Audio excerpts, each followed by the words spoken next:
Welcome back to the shop, friends. So in the previous video, we did maintenance on the 4runner. We changed the oil and we lubricated the U-joints, and then we added grease to the drive shaft slip joint. During that video though, I started not feeling really well and I became very distracted and I wasn't paying attention to what I was doing. In my moment of not paying attention, I added way too much grease to that slip joint. This is really bad. It can cause a lot of damage. So what we're gonna do is I'm gonna show you how to reverse this and the correct way to grease this thing. That way you don't get any damage in the future. So let's go ahead and pull it out and then walk through it. All right, now we got everything loose. We need to pull the drive shaft off and I'll show you what I did. It might even squeeze out. See, this, I should be able to squeeze this down, but I'm having a hard time doing this. Actually, we have a ton of grease coming out the other side. There we go. Now it's dropped down, you'll be able to see what I'm talking about. Okay, that's better. I'm getting grease all over me. Anyway, so I added way too much grease here because I wasn't paying attention. Like I said, I wasn't feeling good. And you can see we have a huge glob of grease here, and that's not what we want. It was hard to compress, right? So we're gonna wipe it off. Now, what you do is we undo everything like we did. You undo the grease zerk, and then you push the shaft like we did back and forth. And what that's gonna do, that's gonna cycle this thing. Oh, there we go. Oh, see, look, there's more. That's gonna cycle this, and you're just gonna have a lot of grease come, probably shooting out. I think that's enough. Now you do want some grease in here. Wow. There we go. We're gonna have to put a little bit back in. You want it to be lubricated to a degree in there.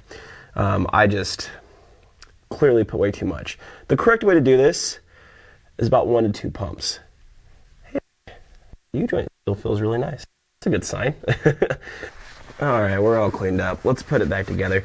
You can see why with all that grease that I had in there. If we were to go off-road with this thing and the axle were to swing up, we hit a bump hard enough and this needed to compress all the way. Grease is a fluid, it's not really gonna compress. If you're lucky, you'll break the drive shaft. If you're unlucky, you'll break the transfer case or something else, and we obviously don't want to do that. All right. Now we're just gonna try our best to torque these things down. Should be 65 foot-pounds from what I gathered. All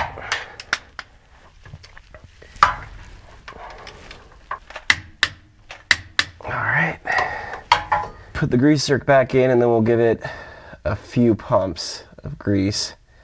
Now by being careful, unlike the last time, we're only going to add 2 pumps to it.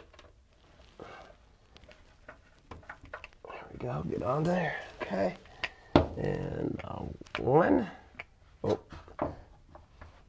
2 pumps, assuming that actually stays on there. Okay, 1 and a 2. All right, we're just gonna end it down here if you don't mind if I put this stuff away.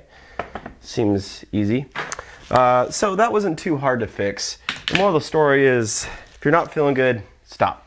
No, I'm kidding. The moral of the story is just pay attention to what you're doing with high pressure grease, because you can really damage things if you're not careful. In this case, if you add too much grease to your drive shaft, just undo the zerk fitting, undo it a little bit, squeeze all the grease out, put a little bit more back in, and you'll be good to go. So I'm gonna go ahead and put all these tools back. Thank you guys for watching. I really appreciate it.